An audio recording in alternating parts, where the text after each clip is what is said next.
저와 함께 나누실 하나님의 말씀은 민수기 5장 1절부터 4절까지의 말씀입니다.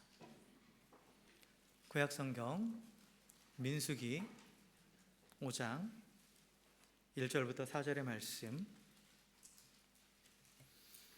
한 절씩 교독합니다. 여호와께서 모세에게 말씀하여 이르시되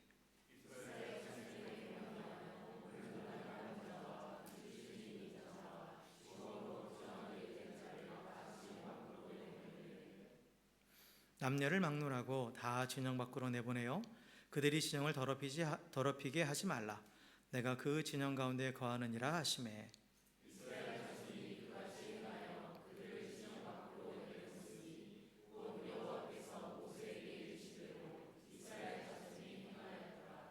아멘. 아멘. 할렐루야. 할렐루야. 네, 우리 옆에 계신 분하고 이렇게 인사하겠습니다. 주의 사랑으로 축복합니다. 이렇게 인사하겠습니다.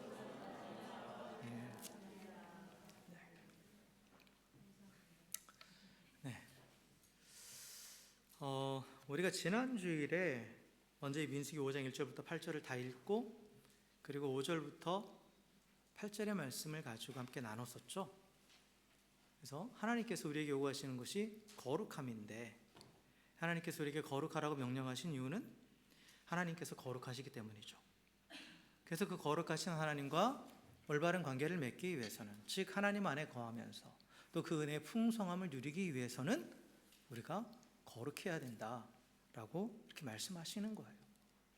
그래서 지난 주일에 우리가 이 거룩함을 지키기 위해서 개인적으로 지은 죄, 특별히 사람들 사이에서 내가 이웃과의 관계에서 지은 죄를 회개해야 된다라는 거, 그리고 그 회개가 무엇인지, 어떻게 회개하는 것이 온전한 회개인지에 대해서 함께 말씀을 나눴죠.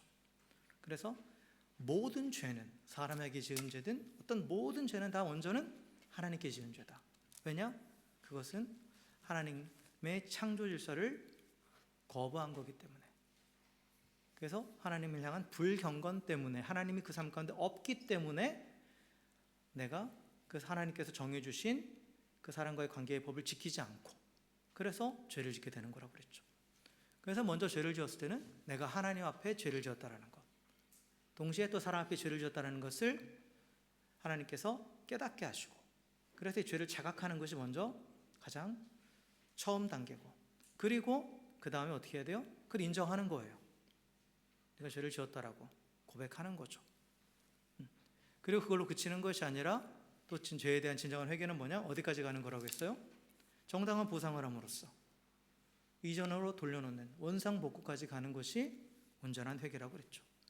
그래서 거룩함을 회복하는 이 회개는 죄를 자각하는 것으로 시작해서 내가 하나님과 사람 앞에 죄를 지었음을 인정하는 죄의 고백으로 이어지고, 거기서 멈추는 게 아니라 나의 죄로 인해서 끼친 손해를 구체적이고 확실하게 보상함으로써 그 이전으로 돌려놓는 것까지, 이게 온전한 회개고, 이 온전한 회개를 통해서 죄가 해결되고 그리고 거룩함을 지키게 된다라고 말씀을 드렸어요.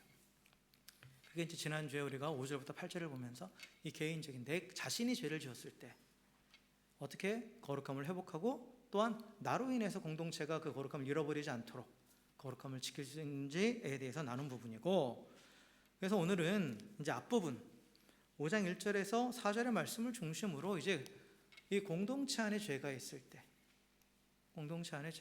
이게 직접적인 나의 죄가 아니더라도 이 공동체 안에 죄가 있을 때 어떻게 이 거룩함을 지킬 수 있는가, 그거에 대해서 율법이 제시하는 원리를 먼저 살펴볼 거예요. 그리고 나서 이제 거기서 끝나는 것이 아니라 복음서에서 예수님의 사역과 또 말씀, 그리고 또 바울의 서신서들을 통해서 그러면 복음이 제시하는 원리는 뭔가, 복음이 우리에게 거룩함을 지키게 하는 그 원리는 무엇인가, 거기까지 우리가 오늘 한번 살펴보려고 합니다. 먼저 오늘 본문을 다시 한번 보면 오늘 5장 2절에서 하나님께서 모세를 통해서 이스라엘 백성에게 진영의 거룩함을 유지하기 위해서 하나의 명령을 내리시죠. 그래서 세 종류의 사람들을 진영 밖으로 내보내라고 말씀하세요. 첫째는 나병 환자. 이 나병은 우리가 말하는 이제 문둥병이죠. 그리고 단순히 문둥병뿐만 아니라 악성 피부병, 이것도 다 여기에 속합니다.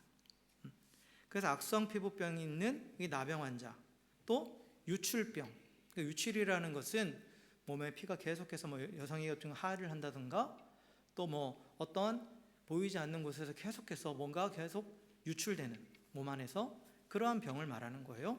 그리고 또 마지막으로 시체를 만져서 부정하게 된 자, 이 세 종류의 사람들을 다 진영 밖으로 내보내라고 말해요. 그래서 이게 사실 이 나병 환자나 유출병 환자, 또 시체를 접촉한 사람들을 진영 밖으로 내보내라고 한 것은 물론 또 영적인 의미도 있어요. 또 하나, 그런데 영적인 의미에 앞서서 또 중요한 의미가 뭐냐면, 당시에 이제 이 공동체 생활을 하는 데 있어서 전염성이 있는 거거든요. 이게 다 피부병이랄지 또 유출병이랄지 또 시신을 가까이 함으로써 거기서 온 또 그 세균이 또 공동체에 어떠한 그 질병을 옮길 수 있기 때문에 그러한 보건적인 의미에 있어서도 이게 그 격리를 명령을 하시는 거예요. 그리고 또 더 나아가서 이들을 부정하다라고 말씀하시면서 하나님께서 하나님이 거룩하신 것에 대비하는 부정함이라고 정의를 내리시면서 결국 이 모든 나병이든 유출병이든 시체로 부정하게 된 그 모든 것은 결국 인간의 죄를 상징하거든요. 그 죄가 있는 곳에는 하나님이 함께할 수 없다라는 것을 분명하게 가르쳐주고 있어요. 즉 하나님이 거룩하신 분이기 때문에 부정한 것은 그분의 임재 가운데 있을 수 없다라는 거죠. 그래서 1차적으로는 그들을 내보내라는 거예요. 그리고 또한 그들을 내보내야 되는 또 중요한 이유 중에 하나가 뭐냐면, 죄가 가지고 있는 특성은 뭐냐면 오염시키고 전염되는 거예요. 그러니까 우리가 가지고 있는 질병과 마찬가지예요. 저번에도 지난주에도 말씀드렸지만 작은 병을 가만 놔두면 그게 몸 전체를 오염시키잖아요. 그리고 또한 그게 나에게만 끝나는 게 아니라 어떻게 돼요? 주변에 있는 사람에게까지 영향을 미치죠. 그러니까 이게 죄가 가지고 있는 특징과 똑같은 거예요. 죄가 가지고 있는 특징은 뭐냐면, 죄는 가만히 있지 않아요. 처음 그 상태로 가만히 있는 게 아니라 계속해서 영향력을 키워갑니다. 죄는. 그래서 죄를 내버려 두면 개인적으로도 죄의 잠식을 당하게 되는 거고, 그래서 죄는 꼬리에 꼬리를 물어요. 실제로 그렇잖아요. 처음 죄를 짓는 게 어렵지, 그 죄를 내버려 두면 그 다음부터는 더 쉬워지고 그에 파생되는 죄들이 계속 일어납니다. 그리고 더 나아가서 내 자신의 전체를 죄가 잠식하는 걸로 끝나는 게 아니라 내 주변에게까지, 내 주변 사람들에게까지 그 영향력을 키워가면서 결국 내가 속해 있는 공동체 전체를 오염시키는 거예요. 그 결과 공동체가 거룩함을 잃어버리게 돼서 더 이상 거룩하신 하나님의 임재 가운데 있을 수 없게 되는 겁니다. 그런데 이스라엘은 하나님 백성이잖아요. 그렇죠? 그럼 하나님의 백성이라는 것이 어떤 의미예요? 하나님의 백성의 정체성은 뭐예요? 하나님이 함께 하신다예요. 하나님이 함께 하시지 않으면 하나님의 백성이 더 이상 아니죠. 그러니까 이스라엘은 하나님이 함께 하시는 백성, 즉 하나님의 임재 가운데 살아가는 백성이기 때문에 하나님께서는 이스라엘의 정체성을 지키도록, 그래서 거룩함을 지키라고 해요. 그리고 거룩함을 지키기 위해서 어떻게 하라? 이 공동체 안에 있는 부정한 것을 다 분리시켜서 내보내라 라고 말씀하시는 겁니다. 그래서 여기서 이 거룩함을 지키기 위해서 취하는 율법의 원리가 뭐냐라고 했을 때 우리가 알 수 있는 게 뭐예요? 부정한 것을 분리시킨다, 부정한 것을 내보낸다예요. 그래서 율법의 원리는 뭐냐면, 거룩한 것과 부정한 것이 만나면 어떻게 된다? 부정해진다예요. 깨끗한 것과 더러운 것이 만나면 율법의 원칙은 뭐냐? 더러워진다예요. 이게 바로 율법의 한계입니다. 그러니까 율법이 죄를 다루는 방식이 이거예요. 그래서 율법은 이 부정함, 곧 죄를 해결할 능력이 없다라는 거예요. 그리고 처음부터 율법이 가진 목적은 죄를 해결하는 게 아니에요. 죄를 해결하는 게 아닙니다. 율법은 죄가 죄되게 한다, 즉 죄를 깨닫게 하는 게 목적이라고 되어 있어요. 로마서 3장 20절에 보면 바울이 율법의 목적을 이렇게 말해요. 율법으로는 죄를 깨달음이라 라고 말해요. 그러니까 율법은 죄를 깨닫게 하는 거예요. 근데 율법이 있기 전에는 그러면 사람들이 죄가 뭐가 죄인지도 몰랐다라는 거예요. 그러니까 율법은 기준이에요. 기준. 그래서 하나님의 뜻이 무엇인지 가르쳐 주는 거죠, 율법이. 그래서 그 뜻을 어기면 어떻게 되는 거예요? 그게 죄라는 거예요. 그래서 율법은 죄가 무엇인지 알려주고, 그리고 또한 그 죄의 결과가 영원히 하나님과 분리되는 영원한 죽음임을 가르쳐 주는 겁니다. 이게 처음부터 가지고 있는 율법의 목적이에요. 그리고 또 여기서 우리가 한계를 말하는 거죠.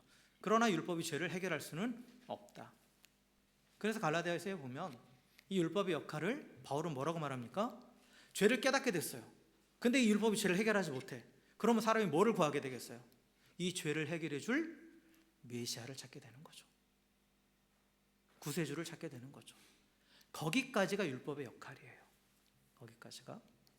그래서 율법의 행위로 죄가 사해지는 게 아니라 율법은 우리에게 더 죄를 분명하게 드러내는 역할을 해요. 그리고 내가 이 죄를 정말 해결할 수 있는 능력도 없고 그 누구도 이걸 해결해 줄 수 없다.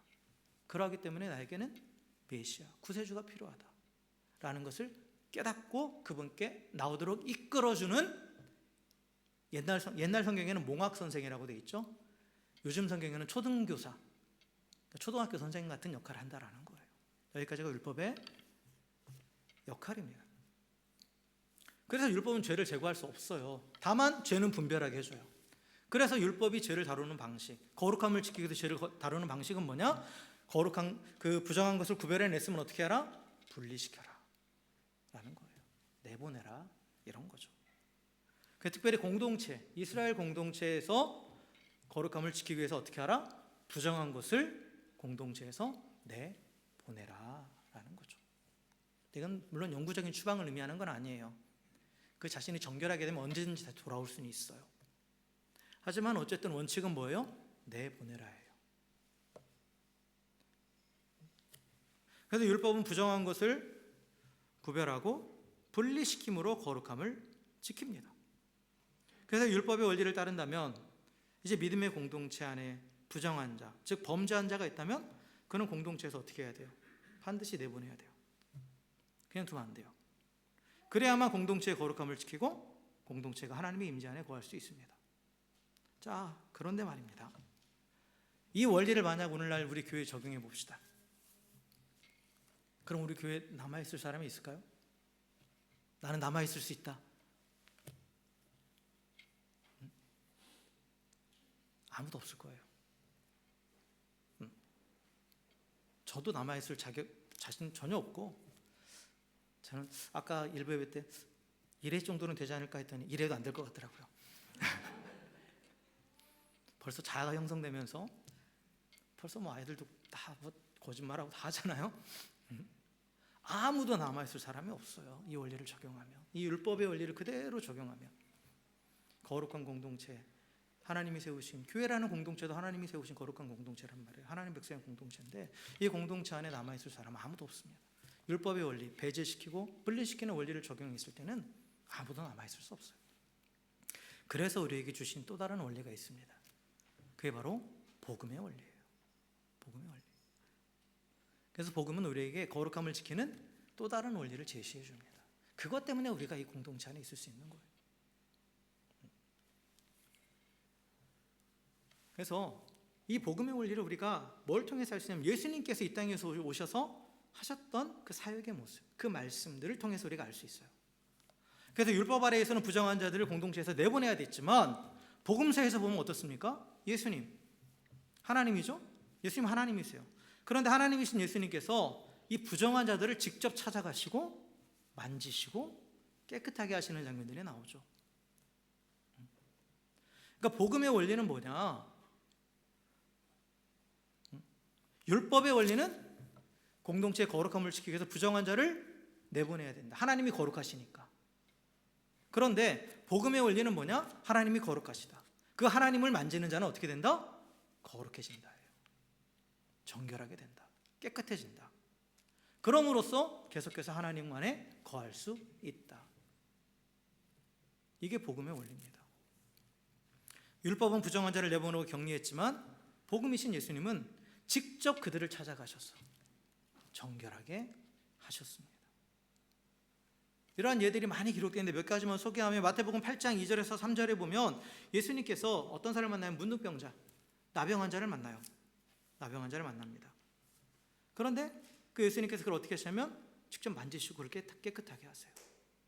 원래 율법에 의하면 이 나병 환자는 공동체에서 쫓겨날 뿐만 아니라 혹시라도 저 멀리서라도 누군가가 자신에게 다가오려고 하면 어떻게 해야 돼요? 입입술을 손으로 가리고 부정하다 부정하다 크게 외쳐야 돼요. 그럼으로써 이 사람이 혹시라도 나를 접촉해서 부정해지지 않도록 그렇게 해야 되는 겁니다. 사실 이게 얼마나 슬퍼요. 자신이 부정한 것도 공동체 밖으로 쫓겨나 있는 것도 되게 서럽지만 하지만 다른 사람을 부정하지 않기 위해서 자신의 부정함을 오히려 드러내야 돼요. 더 드러내야 됩니다. 그렇게 하지 않으면 돌에 맞아요. 그런데 예수님은 이 나병 환자를 밀어내시지 않고 이 나병 환자가 있을 때 어떻게 하세요? 그에게 다가가셨어요. 그가 예수님께 나오는 것을 막지 않으셨어요. 그리고 어떻게 하셨어요? 치유하시죠. 그를 고쳐주세요. 근데 예수님은 말씀으로 치유하실 수도 있어요. 근데 일부러 어떻게 하신 거예요? 직접 손을 대십니다. 예수님이 손을 대는 그 순간 부정한 것이 사라져버린 거예요. 나병이 나았다라는 거죠. 거룩함이 부정함을 극복하게 한 거예요. 그리고 또 우리 마가복음 5장 25절부터 34절에 보면 어떤 사람이 등장하냐면 12년 동안 혈루병을 앓던 여인, 이제 유출병을 말하는 거죠. 두 번째 우리의 사람인 12년 동안 혈루병을 앓던 여인이 있었어요. 그러니까 계속해서 하혈을 하는 거예요. 이게 멈추지 않는 거죠. 그러면 율법에 의하면 이 여인은 이 유출병을 앓는 자로서 부정한 상태에 있어요. 그래서 절대 사람 앞에 나와도 안 되고 그냥 자기 집에만 있어야 되는 거예요. 그런데 이 여인이 어떻게 했어요? 예수님께 다가가서 예수님 옷자락을 만졌죠. 예수님을 만졌어요. 그 순간 어떻게 됐습니까?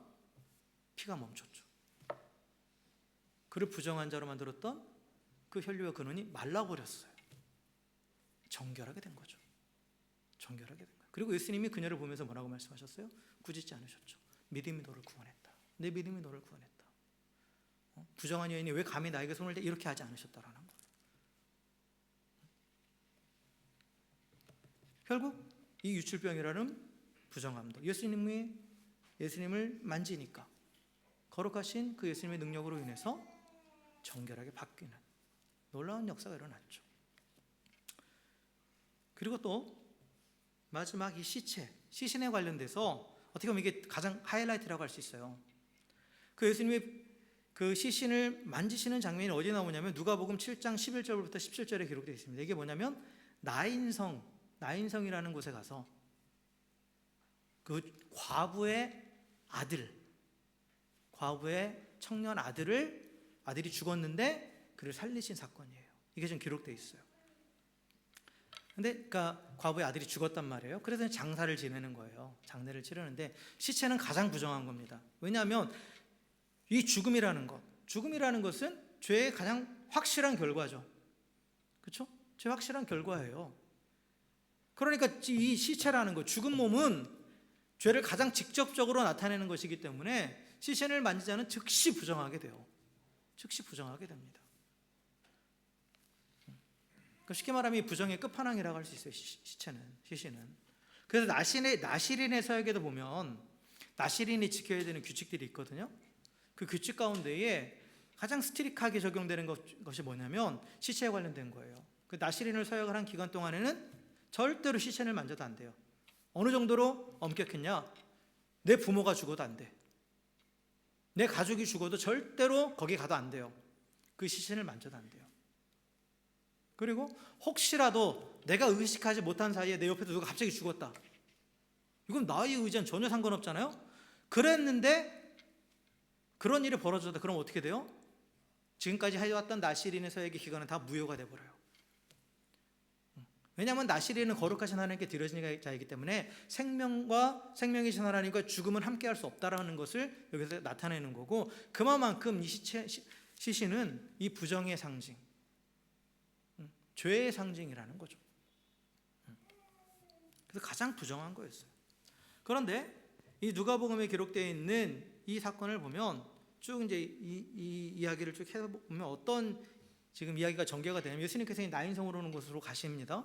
그때 예수님 뒤로 수많은 사람들이 예수님을 따라가요. 예수님의 보여주신 기적과 말씀을 듣고 또 예수님을 막 따라가는 수많은 무리가 있었어요. 그런데 이때 나인성에서 한 무리가 나옵니다.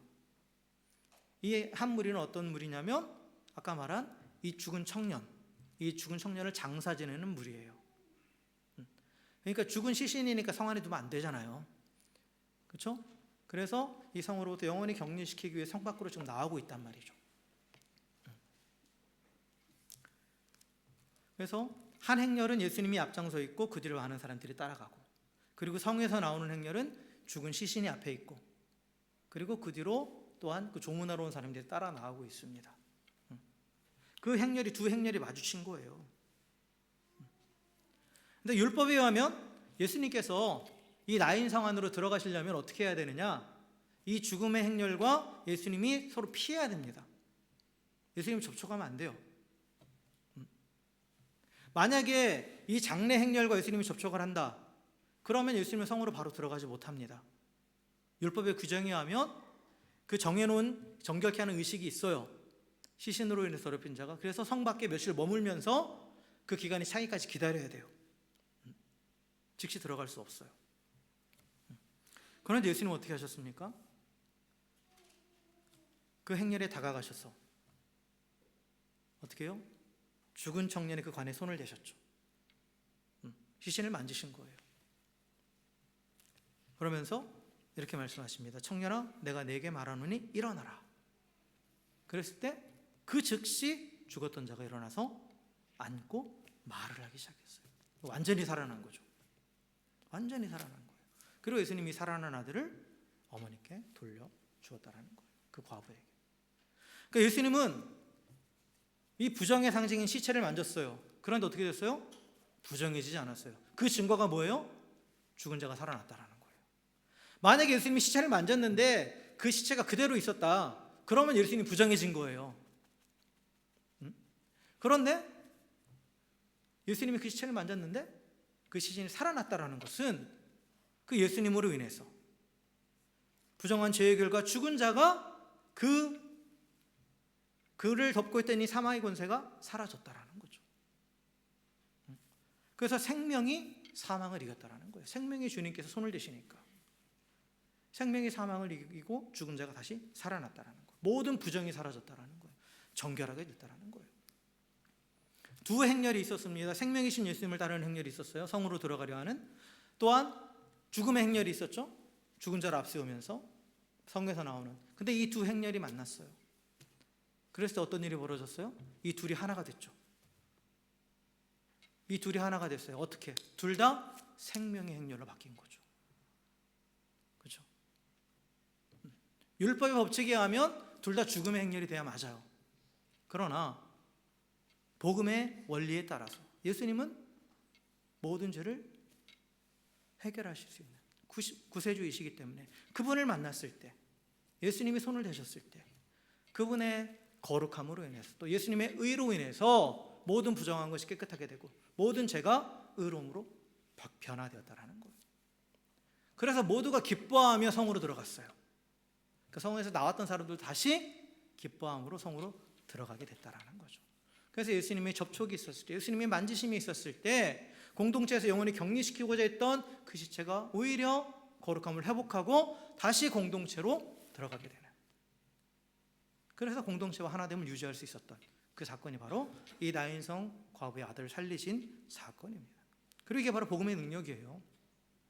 복음의 능력은 뭐냐? 복음은 생명의 근원이신 하나님부터 분리되게 만드는 모든 부정한 것, 그 모든 죄를 제거하고 그 하나님과 하나 되게 해서 영원한 생명을 누리게 하는 것, 이게 바로 복음의 능력이에요. 예수 믿으면 복 받는다, 부자 되는 게 복이 아니에요. 건강해지는 게 복이 아니에요. 내가 원하는 게 이루어지는 게 복이 아니라 죽음에서 생명으로 옮겨지는 것이, 그것이 지극히 큰 복, 지복입니다. 그것이 진정한 복이에요. 이게 바로 진정한 복음의 능력입니다. 율법은 죄를 해결할 수 없습니다. 그렇기 때문에 공동체의 거룩함을 지키기 위해서 부정한 자를 구별해서 분리시켜요. 그러나 복음은 부정한 자들이 있을 때 그들을 분리시키지 않고 그리스도의 보혈로 그 죄를 제거합니다. 그리스도의 거룩함으로 부정한 자들을 거룩하게 만들고 그리스도의 의로 죄인들을 의인으로 만들어서 공동체의 거룩함을 지키고 계속해서 공동체 하나됨을 유지하게 하는 것이 바로 복음의 능력입니다. 이스라엘은 율법 공동체였어요. 그렇기 때문에 율법의 명령대로 부정한 자를 내보냄으로써 공동체 거룩함을 지켰습니다. 그런데 교회는 뭐예요? 복음의 공동체예요. 복음으로 인해 형성된 공동체가 바로 교회입니다. 그렇다면 교회는 어떻게 거룩함을 지켜야 돼요? 교회는 거룩함을 지키기 위해서 율법의 원리가 아닌 복음의 원리를 따라가야 돼요. 구별해서 내치는 게 아니라, 배제하는 게 아니라, 죄가 드러났을 때 그 죄를 해결하고 그리스도의 보혈로 해결하고 계속해서 거룩함을 지켜나가고 그리고 하나됨을 지켜 나아가야 되는 거예요. 이게 공동체가, 교회라는 공동체가 거룩함을 지켜가는 방법입니다. 오늘날 세상은 참 많이 배제하죠. 나와 다른 것들을 다 내쳐요. 정치적으로, 경제적으로. 내 기준을 세워놓고 거기에 미치지 못하는 사람들은 다 쳐내요. 그렇죠? 다 쳐내죠. 근데 그게 오늘날 교회 안에도 들어와 있어요. 그 율법적인 사고가. 세상적인 사고와 율법적인 사고가 들어와 있어요. 내가 만들어 놓는 기준을 딱 세워놓고 거기에 미치지 못하면 그냥 아웃인 거예요. 그게 거룩함을 지키는 거라고 착각을 하고 있어요. 그러나 교회의 거룩함을 지키는 것은 배제시키고 분리시키는 것이 아니라 계속해서 예수 그리스도의 보혈로 죄를 씻어내고 그리고 하나님을 유지하는 게 교회 공동체 거룩함을 유지하는 방법이에요. 그러면 이걸 어떻게 적용할 것인가? 그러면 예수님께서 그 보혈로 우리의 죄를 씻어주시고 거룩하게 하셔서 거룩함을 지키게 하시는데 이게 그럼 우리 가운데는 어떻게 적용되는가? 다시 말씀드리지만 우리가 누군가의 죄를 해결해 줄 수 있는 건 절대 아니에요. 그걸 해결해 줄 수 있는 분은 오직 예수님 뿐입니다. 그러면 이 복음의 원리를 우리가 적용하기 위해서 어떤 방식으로 적용해야 되는가? 그게 이제 바울이 우리 가운데 가르쳐준 방법이에요. 그리고 물론 이건 예수님도 이미 가르쳐 주셨어요. 한 달쯤 전에 아마 이 말씀 나눴을 거예요. 자, 갈라디아서 6장 1절과 2절 한번 보겠습니다. 갈라디아서 1장 6절과 2절 말씀 보면 이렇게 말해요. 형제들아, 사람이 만일 무슨 범죄한 일이 드러나거든 신령한 너희는 온유한 심령으로 그러한 자를 바로잡고 너 자신을 살펴보아 너도 시험을 받을까 두려워하라. 너희가 짐을 서로지라. 그리하여 그리스도의 법을 성취하라 라고 되어 있죠. 자, 이 말씀에 보면 바울이 갈라디아 교회 성도들을 향해서 선포하는 말씀인데 성도들을 향해서 신령한 자들이다. 너희들은 신령한 자들인데 그런데 뭐라고 합니까? 짐을 서로지라고 말하죠. 짐을 서로지라. 그럼으로써 그리스도의 법을 성취하라 라고 말하죠. 그렇다면 이 짐을 서로 진다라는 게 무슨 의미냐? 이 짐이라는 것은 누군가가 짐을 지고 있다. 형제가 짐을 지고 있다라는 것은 그가 도움을 필요로 하는 상태라는 거예요. 그러니까 내가 그 짐을 같이 져주는 거잖아요. 도움의 손길을 내밀라는 거죠. 그런데 그러면 그가 뭐 어떤 도움을 필요하라느냐? 다시 말씀 띄워주세요. 1절에 나오면 범죄한 일이 드러났다라는 게 어떤 사람이. 그러니까 이 공동체 안에 있는 믿음의 형제 자매 가운데 누가 죄지게 드러났다라는 겁니다. 그 짐을 같이 지라는 거예요. 그 짐을. 그래서 이 죄에서 돌이킬 수 있도록 도우라는 거예요. 그리고 이 죄에서 돌이킬 수 있도록 그를 도움으로써 율법의 원리를 따라서 그를 내보내는 것이 아니라 그가 그리스도께로 나아가서 자신의 죄를 회개하고 돌아올 수 있도록 그래서 계속해서 공동체와 하나 될 수 있도록 도와주라는 거예요. 이게 서로 짐을 지는 거예요.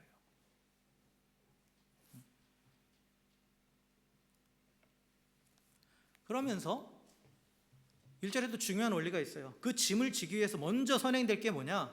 자신을 먼저 돌아봐라 이거예요. 누군가가 범죄한 사실이 드러났어요. 그러면 우리가 그 짐을 져줘야 되는데 그런데 먼저 해야 될 게 뭐냐?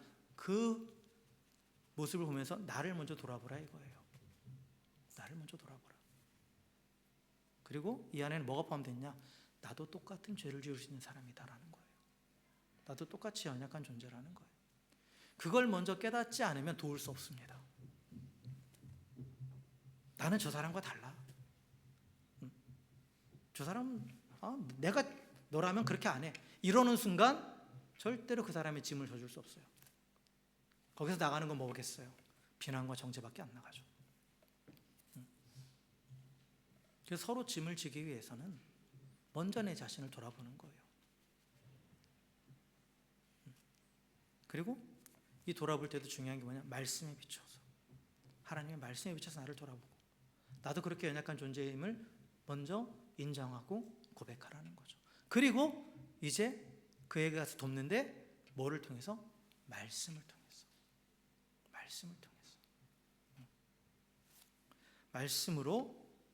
말씀을 전함으로써 그 죄의 길에서 돌이키게 하는 거예요. 그래서 우리가 공동체 안에 누군가가 죄가 있을 때 그걸 덮어주라는 얘기가 절대 아닙니다. 그냥 모른 체 하라는 게 아니에요. 사랑은 모든 죄를 덮어준다는 표현을 가지고 우리가 오해하는데 그건 죄를 덮어준다는 거 아니에요. 죄는 이미 드러난 거예요. 이미 드러났는데 그 사람을 품어준다는 의미예요. 그 죄인을. 그런데 그걸 품기 위해서는 먼저 어떻게 되느냐? 말씀 앞에 스스로 자신도 돌아보면서 겸손해져야 돼요. 그래야만 온전히 그를 품을 수 있어요. 그게 바로 사랑으로 다가가는 것이고, 그러할 때 우리가 형제를 도와서 또 계속해서 권면하고 말씀을 전하면서 내가 죄를 씻어주는 건 아니라고 했죠. 어떻게 해야 돼요? 예수님께 나아갈 수 있도록 도와주는 거예요. 그게 복음의 원리를 따라서 공동체의 거룩함을 지키는 방법입니다. 예수님도 제자들에게 이 말씀하셨죠. 제자들의 발을 씻어주신 뒤에 뭐라고 말씀하셨어요? 너희도 서로 발을 씻어주어라 라고 말씀하셨어요. 그렇죠? 예수님이 발을 씻어주신 것이 어떤 의미라고 그랬죠?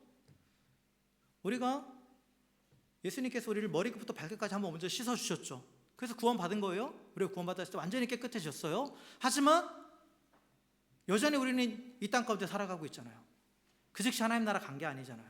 근데 이 땅은 어떤 땅이에요? 죄악이 가득한 땅이에요. 쉽게 말하면 진흙탕 같은 그런 세상에 살아가고 있어요. 거기에 우리는 발을 딛고 있어요. 그렇기 때문에 우리의 발은 더러워질 수 있는 거예요. 세상의 죄의 영향을 받을 수 있습니다. 나는 그런 영향 안 받을 자신 있어. 교만이에요. 우리는 알게 모르게 영향을 받아요. 물론 우리가 항상 깨어서 경계해야 되지만, 그러니까 성경은 항상 우리에게 깨어서 경계할 것을 분명하게 명령하십니다. 그리고 죄와 피 흘릴까지 싸우라고, 어쩔 수 없다라는 핑계를 대지 말라라고 말씀하세요. 그러니까 우리는 그걸 인식하면서 싸워야 되는 게 맞아요. 하지만 넘어질 수 있음도 인정해야 돼요. 내 발에 더러운 것이 묻을 수 있다. 그렇기 때문에 상대방도 다른 사람도 거기에 발이 더러워질 수 있다예요. 나는 더러워지지 않아라고 한다면 상대방이 형제가 발이 더러워졌으면 너는 왜 더러워져? 이렇게 비난할 수밖에 없는 거예요. 나도 더러워질 수 있다라는 거죠. 그렇기 때문에 상대방의 발을 보면서, 더러워진 발을 보면서 그걸 가지고 너 왜 더러워? 이게 아니라 어떻게 해라? 씻어주어라 라는 거죠. 씻어주어라. 그러니까 서로 발을 씻어주라는 예수님의 명령과 이 바울이 한 짐을 서로 지라, 이 말이 같은 의미라고 그랬죠. 같은 의미예요. 그래서 이 발을 씻어주는 것은 이 죄의 영향력을 제거하는 겁니다.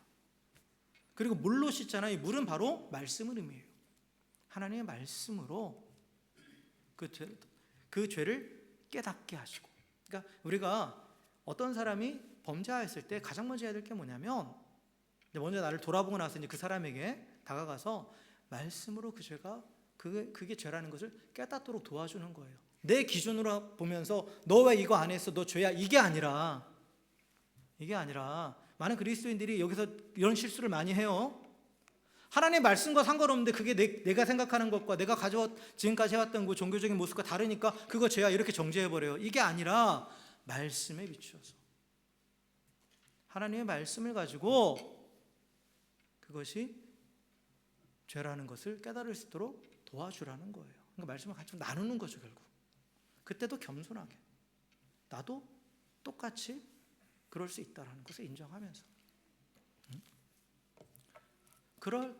그러면서 스스로 그 죄를 깨닫고 또한 더 나아가서 이 죄에 대해서 고백하고 나아갈 때 깨끗하게 씻어주시는 그 하나님의 사랑, 그 은혜를 또 전함으로써 그가 다시 주님께로 돌아가서 깨끗해질 수 있도록,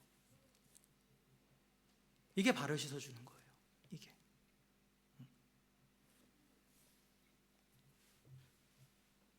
그래서 형제의 잘못을 보고 그를 인내하면서 그 상황에 해당하는 말씀으로 온유하게 권면하고 또 그를 위해서 계속해서 품고 성실하게 기도하는 것, 이게 서로 발을 씻어주는 것이고, 이것이 바로 그리스도의 법을 성취하는 것이다. 이게 바로 사랑이죠. 이게 사랑의 법을 성취하는 거예요. 그리스도께서 우리에게 보여줬던 그 사랑, 그걸 똑같이 하는 것입니다. 그래서 공동체의 거룩함을 지키는 이 복음의 원리, 사랑의 법을 따라서 서로 짐을 지고 서로 발을 씻어줄 때 이 공동체 안에 발생한 죄를 제거하면서 우리가 교회라는 공동체, 교회라는 하나님의 백성, 하나님 나라를 거룩하게 지킬 수 있고, 또 우리 가정이라는 공동체도 아름답게 지킬 수 있는 거예요. 이런 가정에서도 가까이 하다 보니까 너무나 더 잘 보이죠. 더 잘 보여요. 그 발에 묻어 있는 게 너무나 잘 보여요. 발톱 밑에 낀 때가 너무 잘 보여요. 근데 너 왜 이렇게 더러워져 있어? 이게 아니라 그게 보이면 어떻게 하라? 씻어주라 해요. 하나님이 나에게 그걸 보게 하셨다? 어떻게 하라? 씻어주라 해요. 참 어렵죠, 이게. 어렵죠. 우리는 씻어주기보다는 먼저 어디 가서 또 이렇게 더러워졌어? 이렇게부터 하기 나오죠.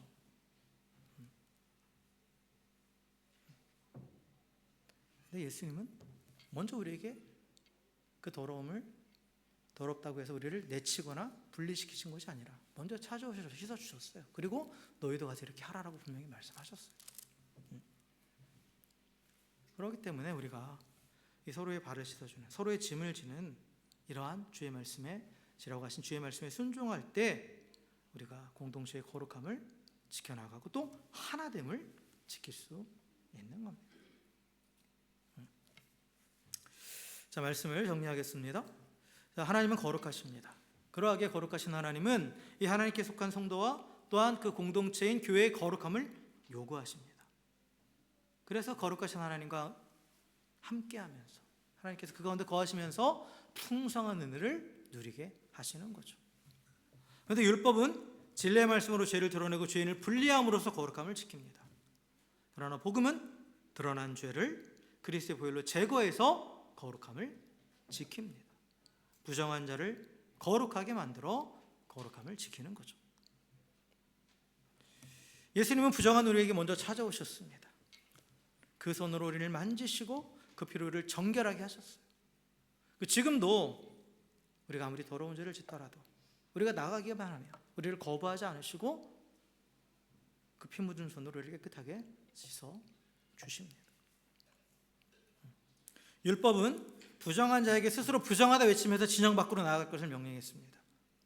그러나 복음은 부정한 자에게 돌이켜 나에게로 오라 라고 외쳤습니다. 우리는 그 복음의 능력을 경험한 자들이에요. 그러하게 우리는 이제 서로 짐을 짐으로써 또 서로의 발을 씻어줌으로써 공동체의 거룩함을 지켜야 합니다. 진리의 말씀을 통해 드러나는 형제의 죄를 정죄하고 공동체에서 그냥 분리시키려고 하는 것이 아니라 그 형제가 그리스도께로 나아가 회개하도록 도와야 됩니다. 겸손한 자세로 또한 형제의 잘못을 인내하며 말씀으로 온유하게 권면하고 또 그를 위해서 계속해서 우리가 기도해야 돼요. 그럴 때 우리가 믿음의 공동체로서의 교회 또 우리 가정의 거룩함을 지킬 수 있고 동시에 그리스도의 법, 즉 모든 사람을 나 자신을 사랑하듯 사랑하는 그 사랑의 법을 성취할 수 있습니다. 사랑하는 성도 여러분, 항상 주님의 말씀에 비춰 먼저 나를 비추고 그 안에서 발견되는 죄에 대해서 정직하게 회개함으로 거룩함을 먼저 지켜나갈 수 있는 우리가 되길 주의 이름으로 간절히 축원합니다. 또한 하나님이 허락하신 믿음의 공동체, 가정, 교회 속해 있는 모든 공동체에서 하나님이 허락하신 형제 자매들의 그러한 더러움이 보였을 때 그들의 발을 씻어줌으로써 내가 속한 그 공동체의 거룩함을 지키고 또 하나됨을 지킬 수 있는 우리 모두가 되길 주의 이름으로 간절히 축원합니다. 또 그러함으로 이 거룩하신 하나님의 임재 안에 살아가면서 그 하나님의 은혜를, 풍성한 은혜를 날마다 누리고 또 나아가 거룩하신 하나님의 영광을 세상에 드러낼 수 있는 우리 모두가 되기를, 또 우리 애들 은혜 교회가 되기를 다시 한번 주의 이름으로 간절히 축원합니다. 함께 기도하겠습니다.